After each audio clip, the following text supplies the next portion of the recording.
Hello student, तो आज हम पढ़ेंगे कुछ general characters, general features of urochordata. तो सबसे पहली बात करते हैं यूरोकॉर्डेटा की बॉडी।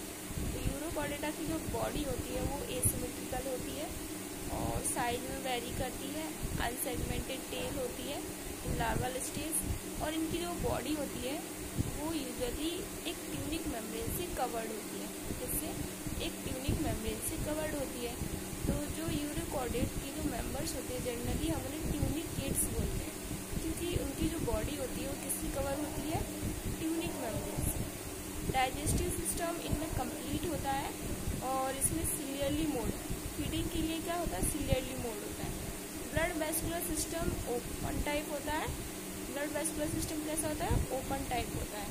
ठीक है। रेस्पिरेटरी सिस्टम फेरिंजियल वॉल से जनरली गैसेस एक्सचेंज हो जाती है।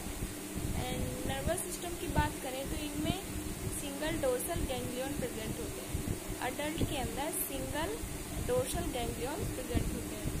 एक्सक्रेटरी सिस्टम इनमें बाय नेफ्रोसाइट्स होता है, pylori gland and suprarenal gland से। रिप्रोडक्शन की बात करें तो ये बाइसेक्सुअल एनिमल होते हैं, हर्माफ्रोडाइट होते हैं, sexes are generally separate. Cross fertilisation होता है, एक्सटर्नल होता है, लेकिन लार्वल स्टेज आती है। एंड डेवलपमेंट जनरली इनडायरेक्ट होता है। इनडायरेक्ट क्यों होता है? क्योंकि इनमें क्या होता है? लार्वल स्टेज फॉर्म होती है। ठीक है। तो जो लार्वा होता है वो जनरली उसको हम टैडपोल कहते हैं, और इनमें जो मेटामॉर्फोसिस होता है वो कैसा होता है? रिट्रोग्रेसिव होता है। हैबिट एंड हैबिटेट की बात करें तो ये जनरली मरीन होते हैं, फ्री स्विमिंग होते हैं, और जो कुछ सेसाइल होते हैं, एडल्ट जो होता है वो फिक्स्ड होता है, सबस्ट्राटम से अटैच होता है। ओके। तो यूरोकॉर्डेटा की क्लासिफिकेशन 3 क्लासेस आती है इसके अंदर, लार्वेशी और पेंडिकुलेरिया, सेकेंड है एसिडियासी, एंड थर्ड है हमारे पास थैलियासी।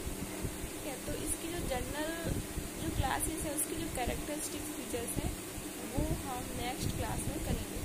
ठीक है। तो यहाँ तक